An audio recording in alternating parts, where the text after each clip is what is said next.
We are looking at, as you've heard, chapter 11, the final epitaph on Solomon.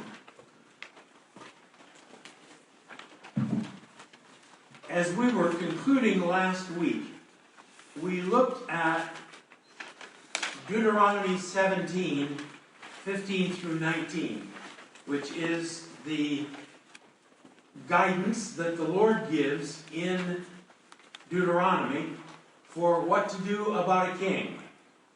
And there are three things that are mentioned here.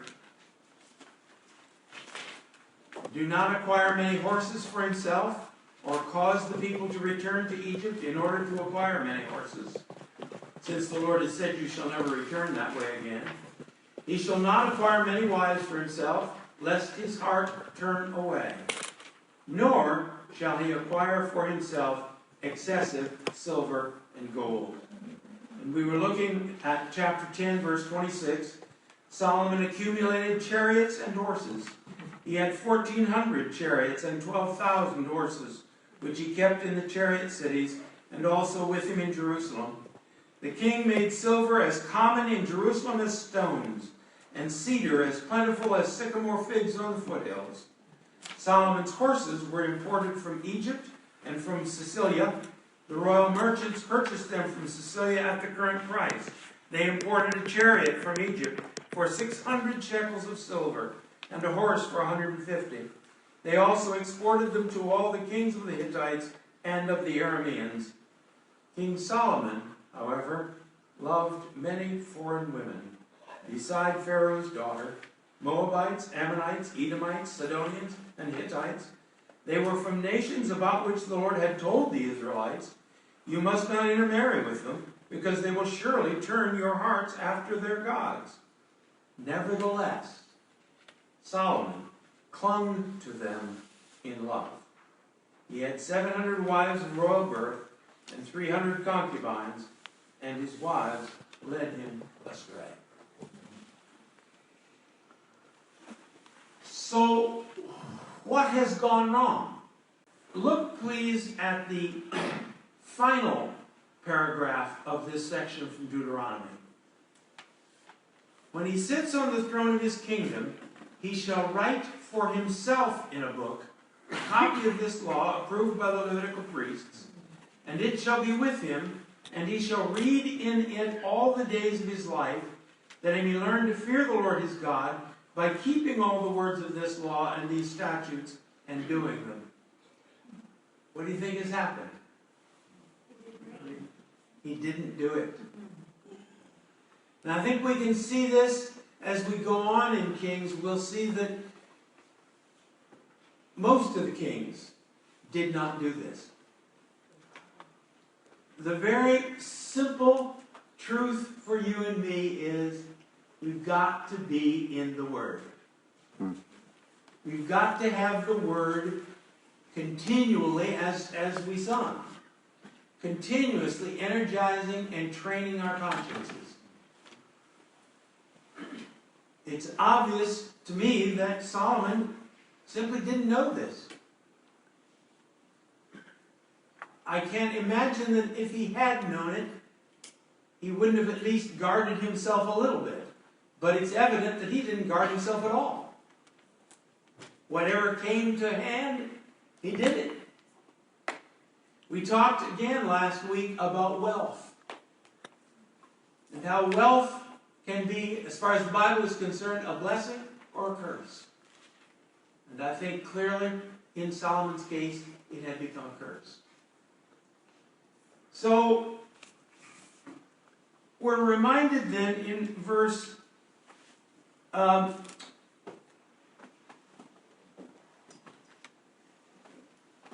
2 of that prohibition against marrying these foreign wives.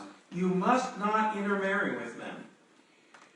But do you remember back in chapter 3, and you may want to turn back there, at the very beginning, after the 2 chapters on Solomon's kingdom being established, And at the beginning of that lovely statement about asking for wisdom, prior to that, the very first verse, Solomon made an alliance with Pharaoh, king of Egypt, and married his daughter.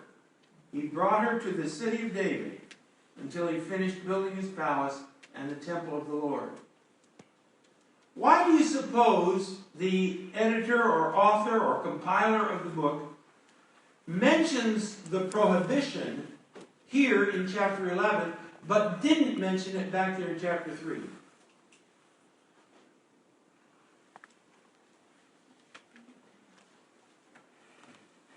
And why not highlight it right there where the practice is obviously beginning?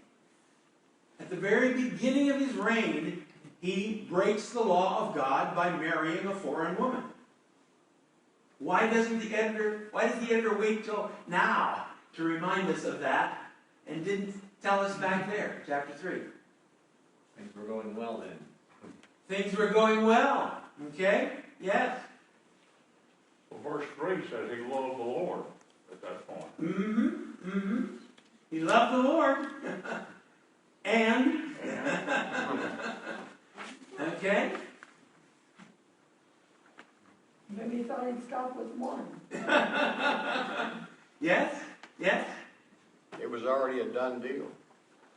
Yes?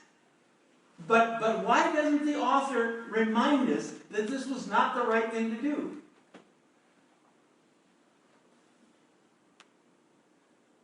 Now you say, well, did God communicate the answer to you, Oswalt? No, he didn't. But again, this is part of Bible study, is observing and asking. I think, as all the way through here, the editor is wanting us to pick up things for ourselves. He's wanting us to say, wait a minute, hold it. In all of these glowing pictures of Solomon, I think he's wanting us to say, but what about... And finally, when he comes here to 11, in case we didn't get it, he now wants to hammer it home. But I think this is, it's very similar in the book of Judges. The author is wanting us to be engaged. He's wanting us to think. Now, wait a minute. And so, it's very easy, I think I can say for myself, for years I just floated over chapter 3, verse 1, and got on to the lovely passage about him asking for wisdom, and didn't see that right there at the outset, the evil seed is sown. As I said when we were talking about chapter 3, I mean, what a deal! What a deal! The Pharaoh of Egypt? Now, Egypt had fallen on hard times. They were not what they were when they were building pyramids. But still, it was a great country. Powerful country. Rich country. Wow! He wants to make an alliance with me? And he'll give me one of his daughters? Oh, such a deal. The devil works that way. Such a deal. Such a deal. And so we see here, 8 chapters later, the flowering of the evil seed.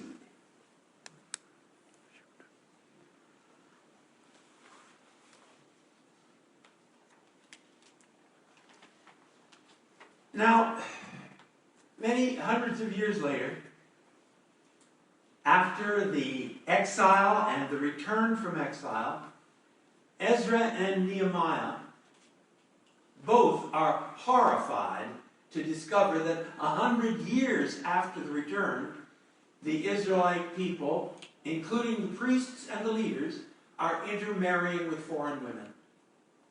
They're just, both Ezra and Nehemiah are just stunned.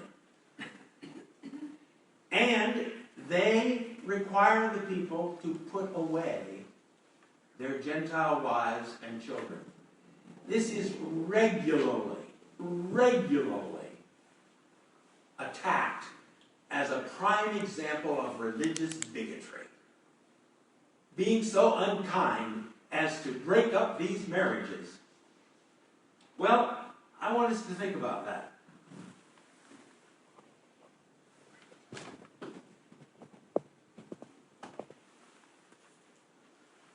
What about this prohibition of intermarriage with unbelieving people?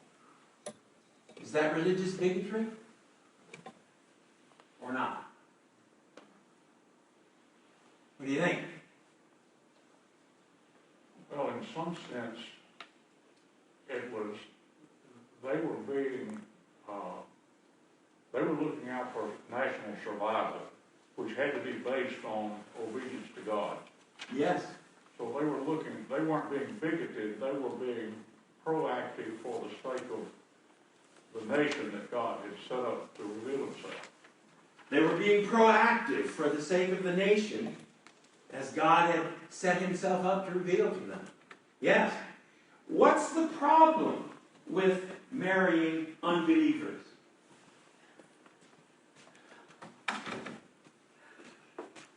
David? Well, one thing is that since these unbelievers have a totally different faith system, totally different worldview, they're going to be raising the children. Children don't sit around with daddy unless they're going to follow his profession. They're with mom. And all those children will be little pagans. And that's the end of the story. The other thing is, even the guy can sit there and you can put up with the drip so long till it breaks through the Yes. Hey. Intermarriage with unbelievers is a prescription for tension at the least. You believe this, I believe that. I want to go to church, you don't want to go to church. I don't want to go to your church, you go to my church. Tension. And, at the worst, tragedy.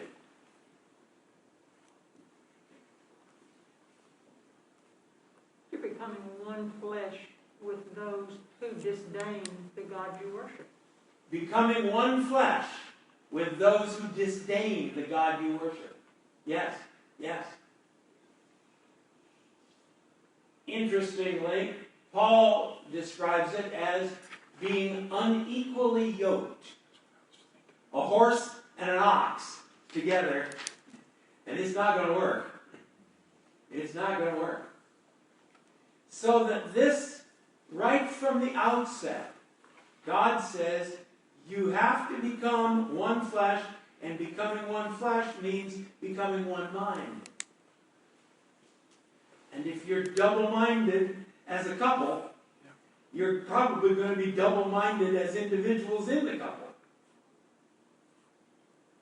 So he's saying, and I don't get as many opportunities to speak to teenagers now as I once did, but I always made a point to hammer this. Don't date unbelievers. That's right. Because it's very easy to fall in love with what you thought was just a simple date. Now, again, there are exceptions to the rule. I've known people where a believing girl won an unbelieving husband to Christ, but I've known many, many more where both have just drifted off. Maybe she has still gone to church, but her faith has been diminished and drained, and her children very frequently have become unbelievers. David was mentioning in particular the point here that the male is not to marry an unbelieving female. It's still true today that you cannot become an Israeli citizen unless your mother was a Jewess. If your mother was a Jewess, then they think, yeah, there's some hope. But if it was only your father, forget it. You don't have a chance. So there it is, that stress on keeping the unity of the faith in order to preserve the faith. And particular, as Mark has mentioned, in the time of Ezra and Nehemiah, when they are so tenuous. Just bringing the daughter of a foreign god into the sanctuary of the Lord, which is the way Malachi puts it. He says, we have a covenant with one another, and you have broken that covenant by bringing the daughter of a foreign god right into the sanctuary. Well, they didn't bring her into the temple. I think there's no question of that. So what sanctuary is he talking about? The sanctuary of the body. You have introduced paganism into God's sanctuary. So this is not a matter of religious bigotry. This is a matter of the endurance and the preservation of the faith. So, again, as we have opportunities with grandchildren and others, trying to make that point. Don't date unbelievers. Now, the kids, they can't understand how tricky affection is. But all of us know it.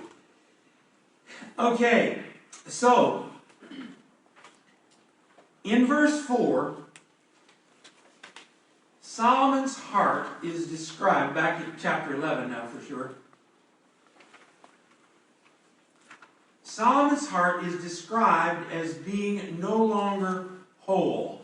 And on your sheet there, I gave you some other translations of the Hebrew word.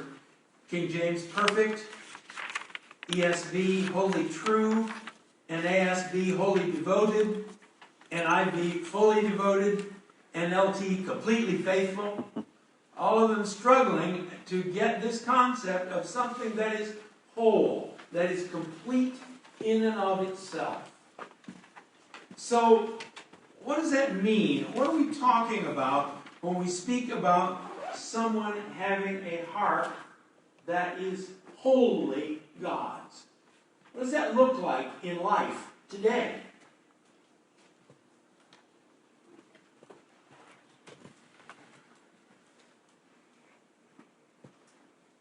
Every aspect of life is under God's command. Every aspect of life is under God's demand, yes, or God's command, yes. What else? You're totally detached from the world system. Okay, I want to push you on that.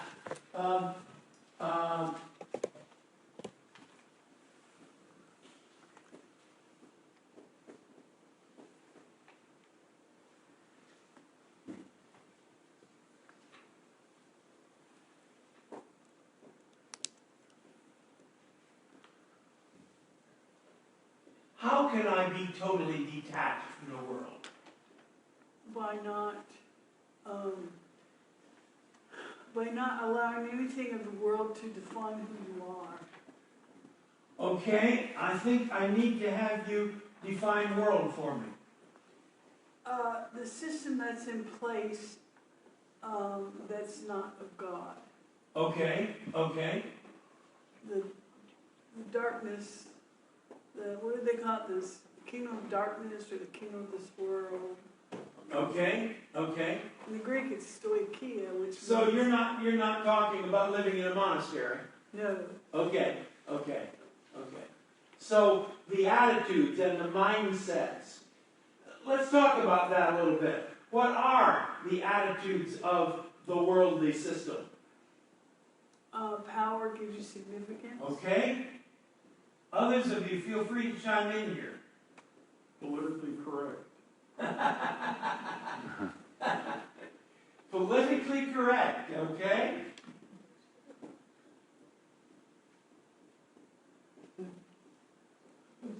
What else?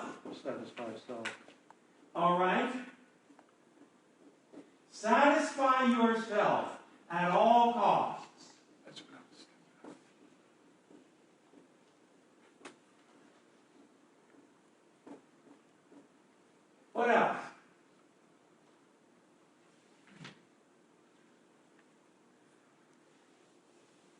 follow the expectations of whatever is in vogue in the moment.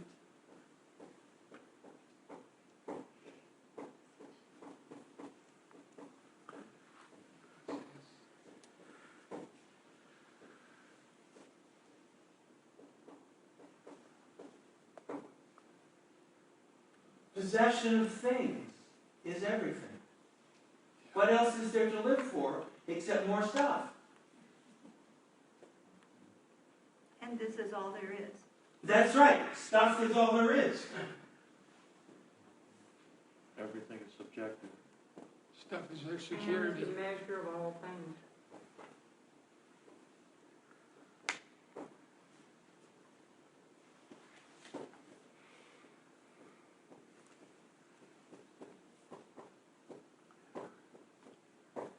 I had a wonderful comment on that at this number 6 here in Sunday school.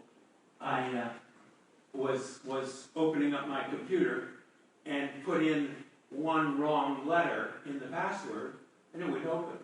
And I said, "Oh, these computers, they always insist on you getting it right." And one of the class members said, "But there are no absolutes."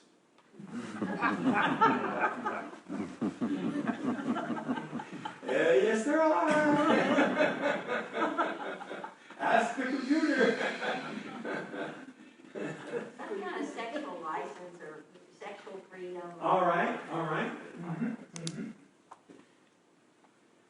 And I would say there, pleasure of every kind. Not only is everything subjective, it's all relative. Yes?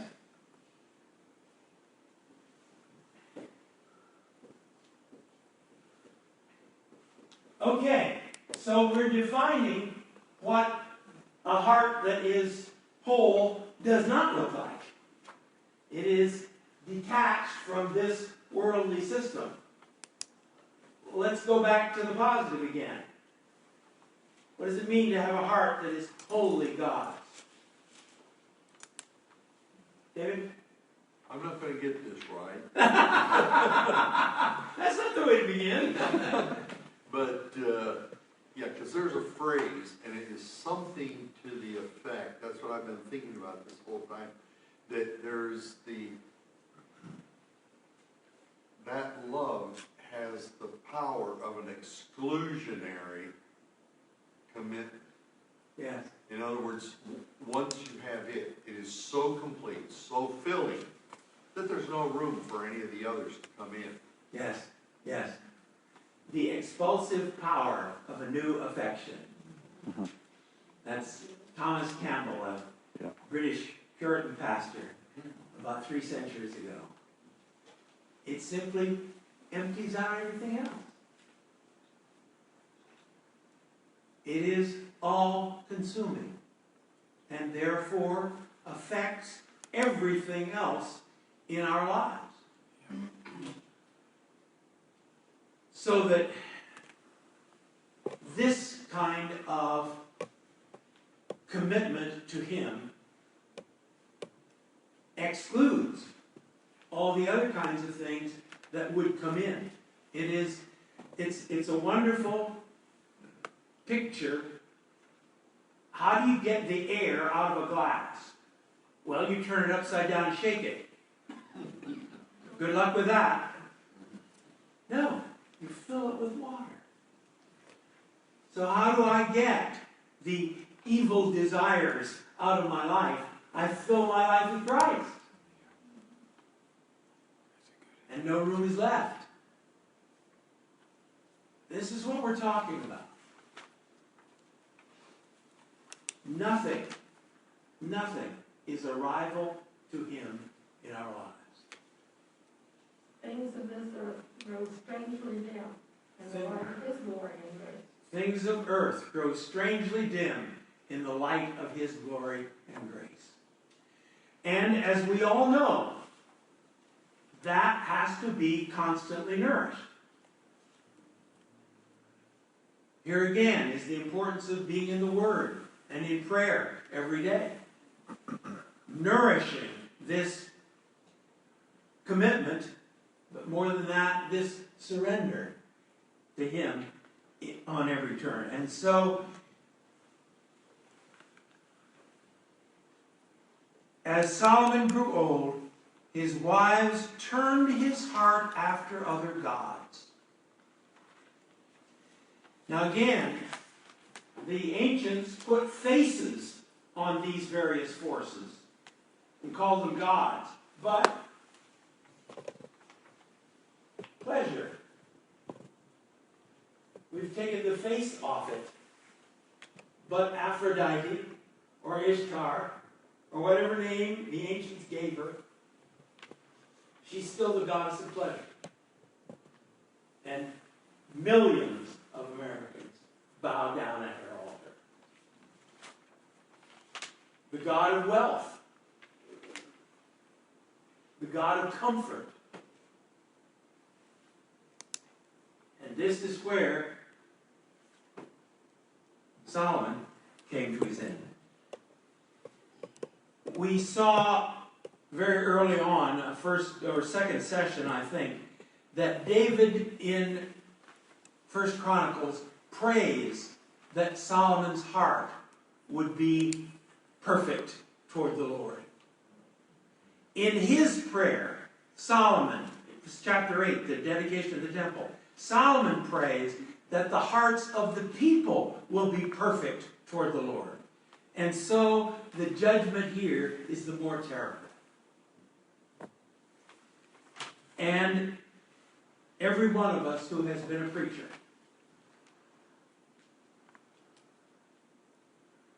runs the danger of calling for things in our congregation that we excuse in ourselves. And that's what had happened to Solomon. Inch by inch by inch by inch. As Delilah crept closer and closer and closer to the secret of Samson's strength, so the enemy, inch by inch by inch by inch, creeps closer to ours. And so we have, it's not merely that his heart is no longer whole towards the Lord. He's worshiping Ashtoreth, goddess of the Sidonians, Moloch, the detestable god of the Ammonites. So Solomon did evil in the eyes of the Lord. He did not follow the Lord completely.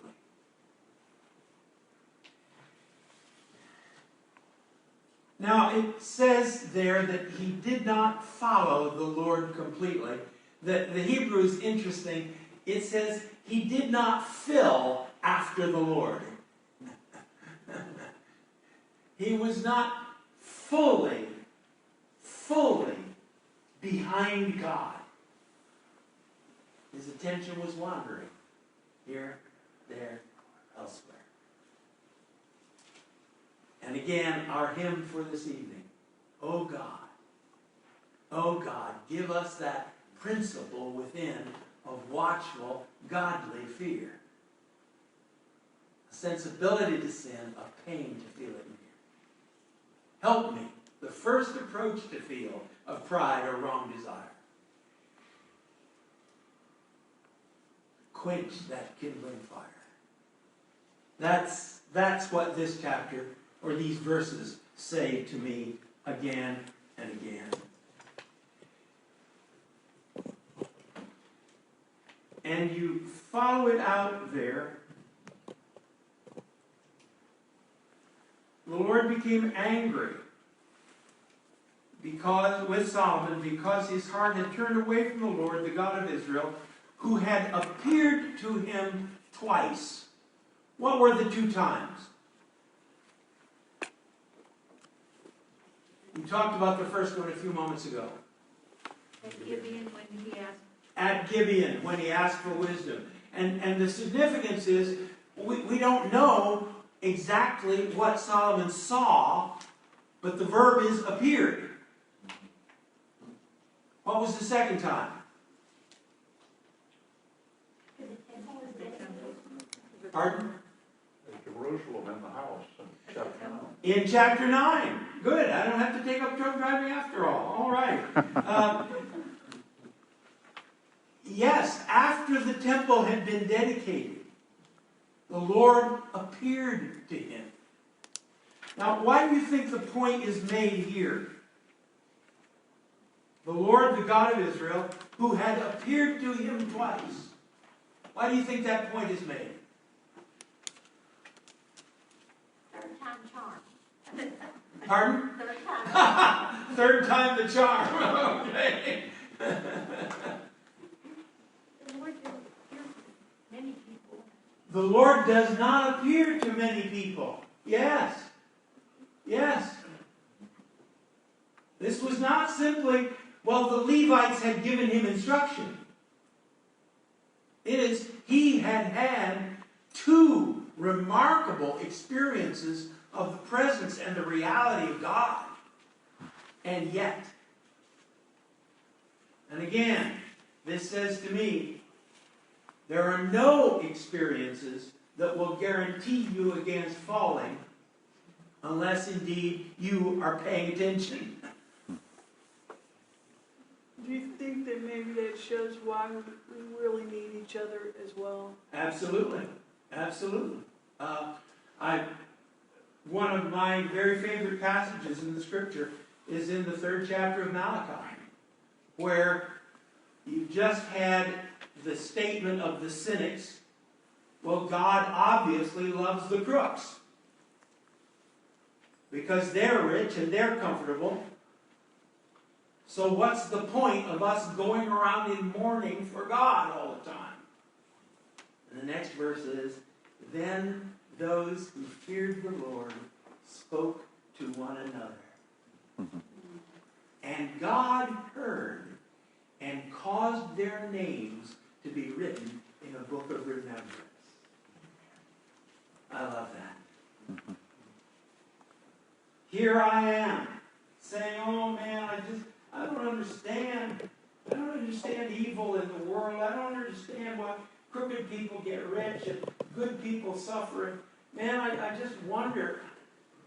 And I need you to come along beside me and put your arm around my shoulder and say, John, I believe.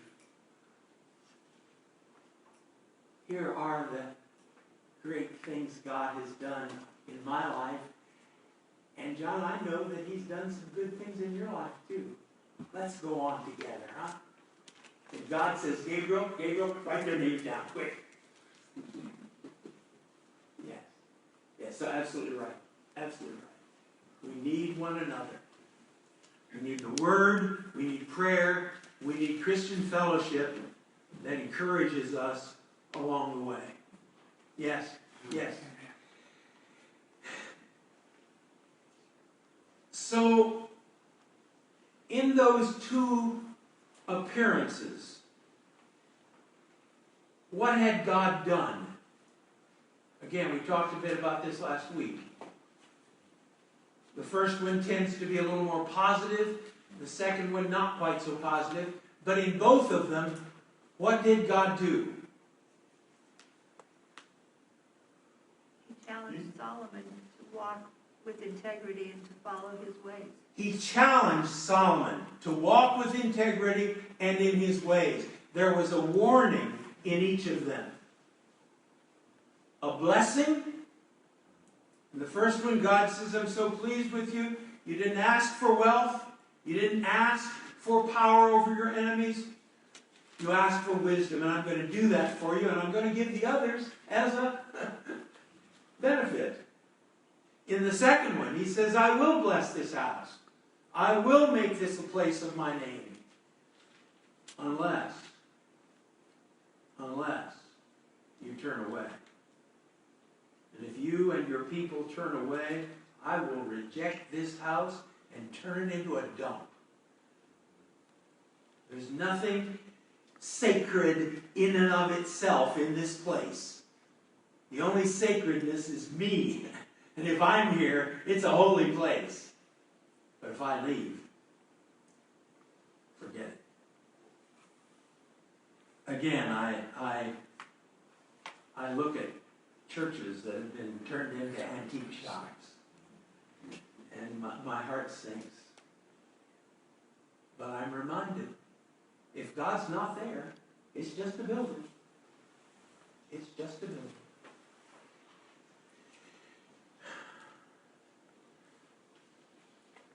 So Solomon has been warned. He's been warned personally, and yet he has turned away.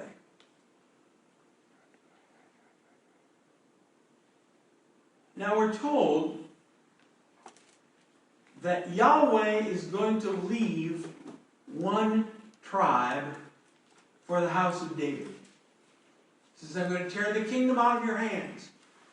For the sake of David, I'm not going to do it to you, I'll do it to your son. But I'm going to tear the kingdom out of your hands, but I'll leave one tribe for David. And for the sake of Jerusalem, which I have chosen. That's verse 13. Now, why does God do that? Why does God leave one tribe for David? Well, in spite of all his sins and things, it does say he was a man after God's heart. All right.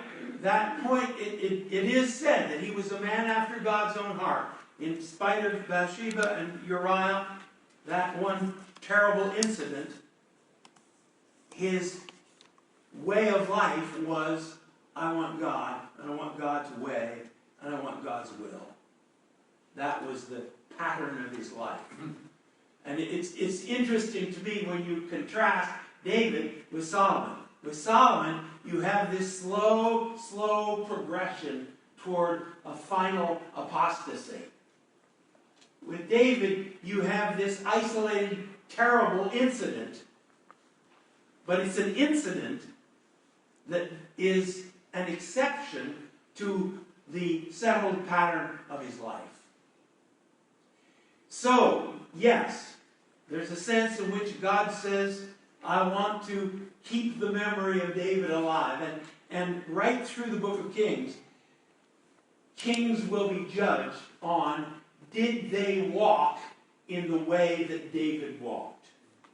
That will come up again and again, and we'll see it. So yes, that's one. Simply as a reward, as a memory. What else? David? Yeah, God gave his word. All right. He will never back. God promised to David an eternal kingdom. Yes. So, one, a reward to David. Two, keeping his promises. What's the third reason? It's a witness of incarnational presence or experience. Okay. I like that. It sounds a little bit pulpitish, though. A witness to incarnational experience. Spin that out. Just the fact that in the human condition, there is a location. There's a present, a memory. Okay, yeah. All right. A memory, a location, a position. He mentions David and Jerusalem. Mm-hmm. Yes. I thought the other would be too obvious. Why did God choose David? Ultimately? His heart? Jesus! It's through David that the Messiah is going to come. So we've got to preserve a tribe for David. We've got to preserve a boundary, a condition where the faith can be preserved until the Messiah comes. And I ask you to look at Psalm 2. This is a wonderful picture of multiple voices. We begin with the psalmist, who is quoting the voices of the nations. Why do the nations rage and the peoples plot in vain? The kings of the earth set themselves. The rulers take counsel together against the Lord and his anointed, saying, Let us burst their bonds apart and cast away their cords from us. So, how does God react? Oh dear, oh my goodness. The nations are in revolt. What am I going to do? He who sits in the heavens laughs. The Lord holds them in derision. It's like the 2-year-old in the high chair. I'm going to get out of here, got to get out of here. And Dad laughs. Then he'll speak to them in his wrath and terrify them in his fury, saying, as for me, I have set my king on Zion, my holy hill. It's a done deal. So, we start out with the psalmist speaking and quoting the nations. Then we go to God speaking. Now we come to the Messiah. I will tell of the decree. The Lord said to me, you are my son. Today I have begotten you. Ask of me, and I will make the nations your heritage, the ends of the earth your possession. You will break them with a rod of iron, dash them in pieces like a potter's vessel. Yes, all the nations are going to be the possession of David's son and God's son. Then we come back to the psalmist. Now therefore, O kings, be wise. Be warned, O rulers of the earth. Serve the Lord with fear and rejoice with trembling. And isn't that a great line? Rejoice with trembling. Wow, he's God. Isn't that great? Yes, he is God, and it's great. Kiss the Son, lest he be angry and you perish in the way, for his wrath is quickly kindled. Blessed are all who take refuge in him. Going to keep one tribe for David as a reward, a memory, keeping of his promise, as an indication that God works in time and space with individual human beings, and as the foundation for the Messiah's coming. I didn't put it on a sheet, but I'd also like us to look at another reference. These are the opening 4 verses of Psalm 89. I will sing of the steadfast love, Hesed. If anybody's in my class, will learn the word Hesed. The steadfast love of the Lord. Anybody who tells you that the Old Testament God is a God of wrath, please tell them about Hesed. 250 times in the Old Testament. The steadfast love, the loving kindness, the unfailing love, the grace, the mercy, all caught up in this word. I will sing of the steadfast love of the Lord forever. With my mouth, I will make known your faithfulness. And the Hebrew word is emunah, which means truth. I think too often we separate faithfulness and truth. And the Old Testament won't let us do that. We talk about truth out here as some objective set of ideas. Well, that's correct. It's true. But the foundation of all of that is the fact that our God is true to his word. I'll sing of your hesed, I'll sing of your emunah to all the generations. For I said, steadfast love will be built up forever. In the heavens, you will establish your faithfulness. You want to know who God is in the Old Testament? He is steadfast love and relational truth. That's who he is. You have said, I have made a covenant with my chosen one. I have sworn to David my servant. I will establish your offspring forever and build your throne for all generations. So yes, in one generation it has come to this, that 10 of the tribes are torn away. But one is left for David. God will punish sin, but that sin will not obstruct his final saving purposes. All right, so it's taken us this long to get through 13 verses. Now we need to do the rest of the chapter. But I think that's not too hard because the rest of the chapter tends to be narrative. And we have here then two adversaries who are raised up. This is verses 14 through 25. Two adversaries, and I think it's interesting. The one is from Edom, which is in the south, the extreme south. That's Hadad. The other is Rezin, and he's in Syria, which is in the north.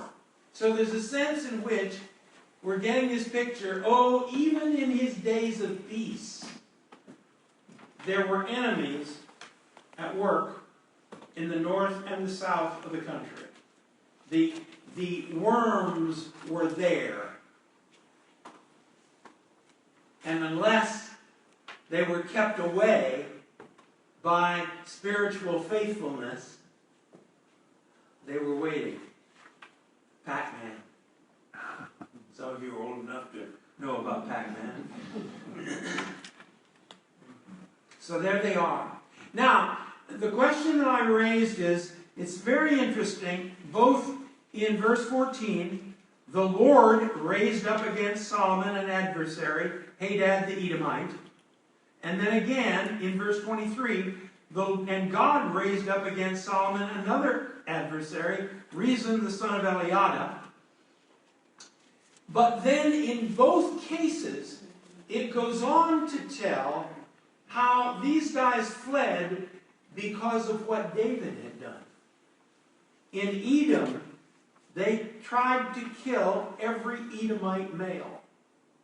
And Hadad was a boy, and he escaped with a few of the Edomite leaders to Egypt. With Rezin, we're told that when David destroyed Zobah's army, Rezin gathered a band of men around him and became their leader. So, in one sense, these bad feelings, this rebelliousness, grew out of what might have been David's excesses. Well, did David cause it, or did God raise them up?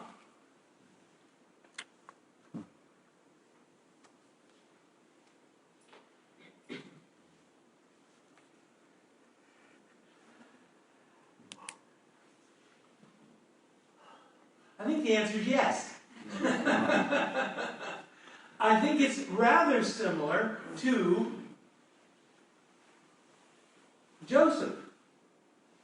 The Bible tells us that Joseph was sent to Egypt because God knew that the famine was coming and he wanted somebody there in Egypt who could save the family. Oh, so God caused those brothers to be jealous. No. What we see, I think, as we look at life, is this wonderful example of God's creativity. He can use anything to accomplish his good purposes. Even our evil choices. That doesn't mean he made us commit the evil choices. If we hadn't committed the evil choices, he would have found another way of accomplishing his good purposes. But he is so powerful and so creative that he can take even that stuff that we did wrongly and accomplish his good purposes through it. By the same token, and I had this discussion in my Old Testament theology class today. I don't know that I was very successful at it, but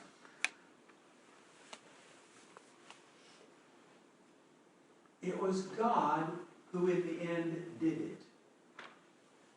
Nothing happens that does not, in one way or another, come through God's hands. That's right. There is such a fine line. I've said this before, I'm sure. On almost every issue, the middle of the road is as wide as a razor blade's edge, and there are deep ditches on both sides. On the one hand, you have divine sovereignty. He is the king. And anything that happens in the world happens by his will. On the other side, there is free will. We have real choices to make. And those real choices have consequences. So, which is it? Is God ruling the world and accomplishing his will in everything? Yes. Do we humans have freedom and responsibility? Yes. How do you put them together, Oswalt? I don't know. Except to say that we dare not wipe out sovereignty in our attempt to teach the reality of free will. And we dare not wipe out human freedom and responsibility in our effort to hold up divine sovereignty. Does it go along with the verse in Romans where it says, God works all things together for good to achieve his purposes? To those who are called according to his Yeah. purposes. Yes. God is at work in all things. Yes. Yes. The great danger of, and I've in my long, ill-spent life, have seen the fascinating shift of some people who were 5-point Calvinists. Nothing happens that isn't determined by God. Therefore, there really is free will as an illusion. I've seen them shift completely over here and say, yes, there's free will, so therefore God does not know the future. They've gone right out of one ditch into the other ditch. But somehow, in the difficulties of our small minds, we have to hold those together.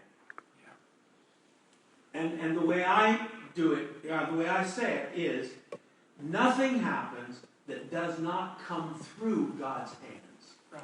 That means he may allow it, didn't cause it, but he allowed it. And having allowed it, he therefore has grace to give me in whatever it is I'm called to bear. To me, that's good news. If it just happened, then I'm on my own. But if God has permitted it, then I'm not on my own. So I see this passage as a confirmation of that point. Yes, David very possibly was excessive in his battles and in his fighting. If so, and he is the proximate cause of these rebels, God is at work in it to accomplish his larger purpose. Okay, so then we come to Jeroboam. What a fascinating person. We see him as I mentioned there in the background. He is the overseer for the forced labor from 2 of the northern tribes. The house of Joseph is Ephraim and Manasseh. These are the 2 biggest tribes in the north, the most influential, the most powerful. And you might think that in that capacity he would have been hated. But he clearly is not. When he runs off to Egypt, the people from those tribes are keeping touch with him. And when things begin to look bad, they call him back again. So, interesting. But he's the one. And the prophet goes out to him. It was tough being a prophet. God says to him, okay,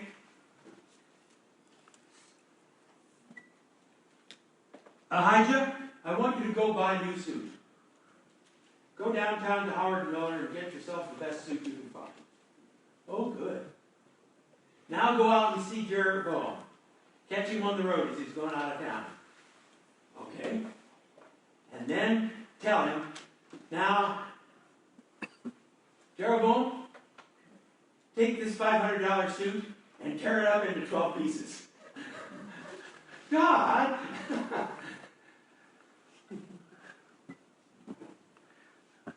Take 10, Jeroboam. Take 10.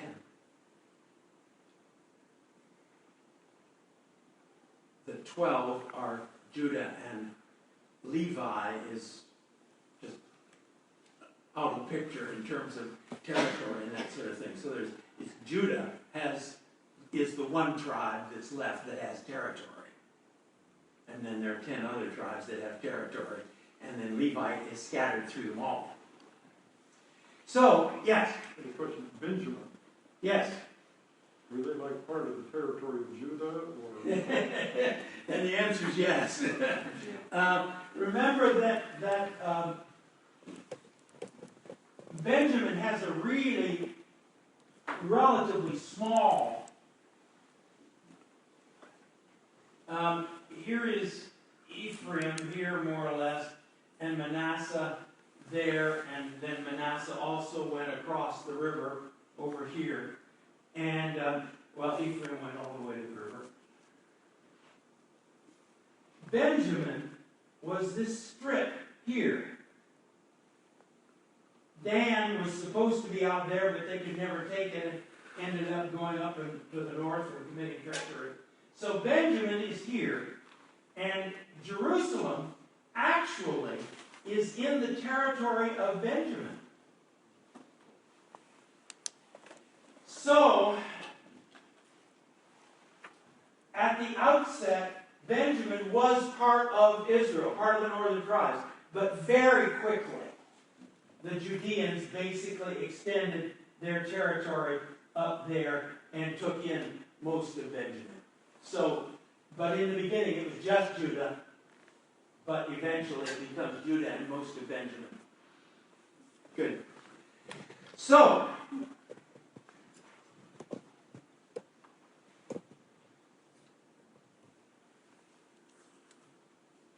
Jeroboam is given carte blanche.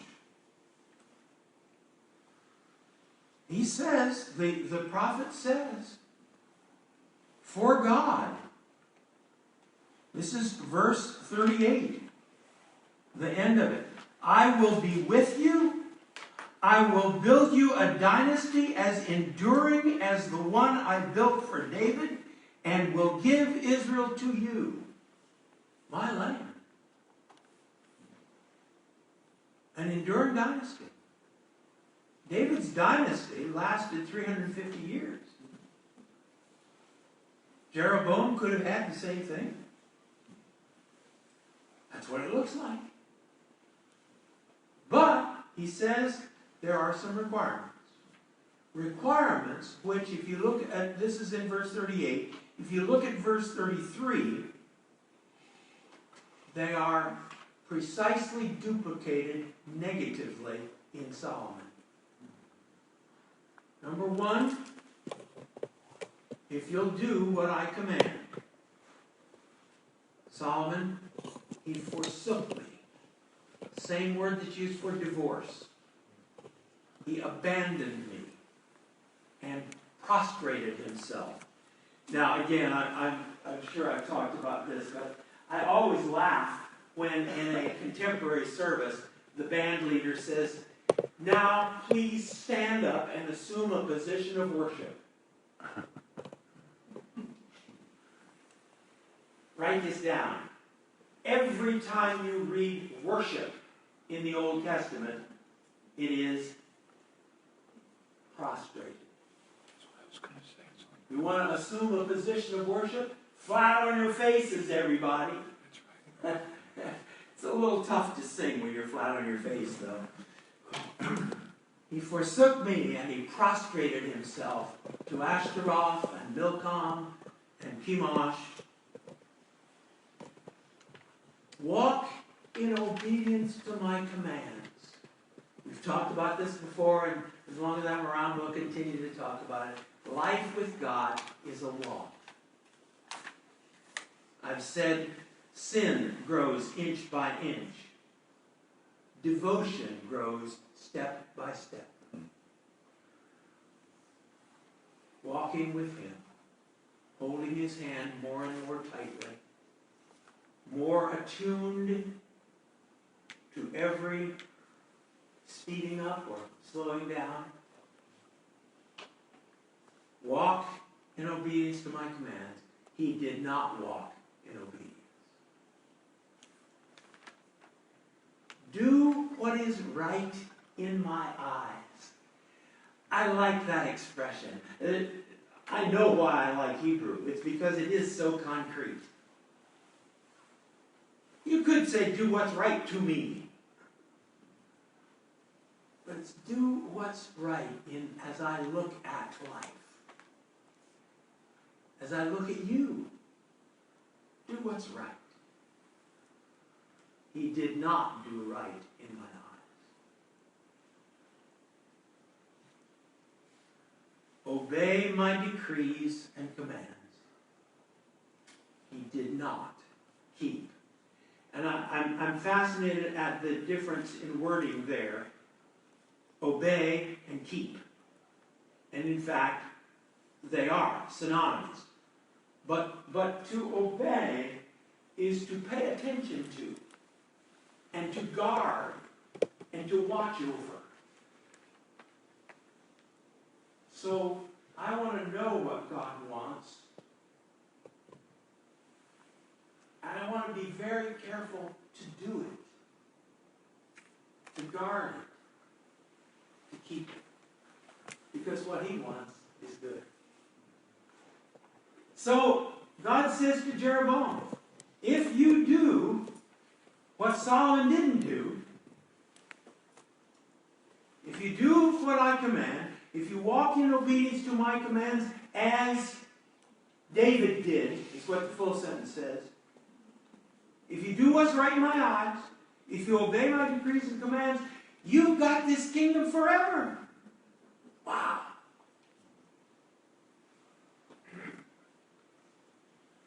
And so, how did Solomon respond? Just like Saul did with David. Solomon heard the word, your successor has been anointed. Kill him. Kill him. And so, like David, Jeroboam fled. But as I mentioned in the background, when David fled, he only fled just over the border from Judah into Philistia. And he kept very close contact with the Judean folks back at home. When Jeroboam fled, he went to Egypt, where they're not supposed to go back to. And I have to wonder if those years in that distant pagan land affected him and caused him to make the bad choices that he did make later on. I don't know, but I just find that interesting. So, what does this say to us?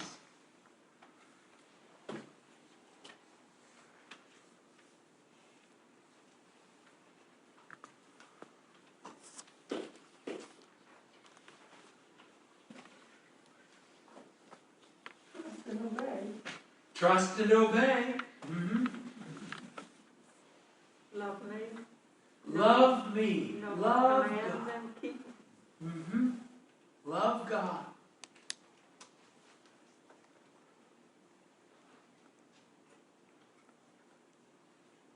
Guard your soul.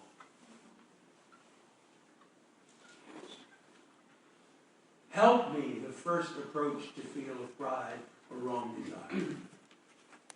To catch the wandering of my will, to quench the kindling fire. There are no prizes given out for good beginnings. The trophies are given when you end the race. By God's grace, let every one of us end it well. Amen. Let every one of us determine to know his commands and do them. Do them with joy. Again, the enemy has done such a number on us. There's this evil God who's demanding that you be unhappy. No, he's not. There's a good God saying, this is the way you were made to live. There's swamps on either side. You don't want to go there.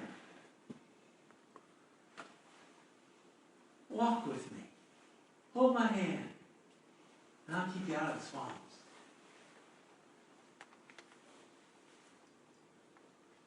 Watch my eyes.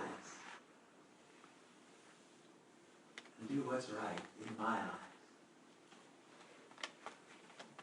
Keep my decrees and my commands. May it be. Amen.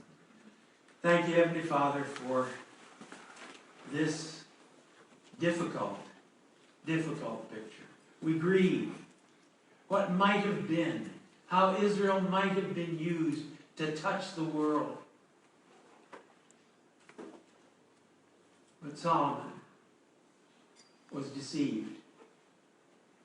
Deceived by his own desires. Deceived by his intelligence. Deceived by his incredible wealth.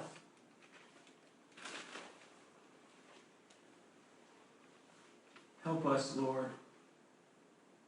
The level of our temptation is not nearly what his was, but it's still very real. Watch over us and keep us. Help us to keep our hand in yours right to the end of the road. In your name we pray. Amen.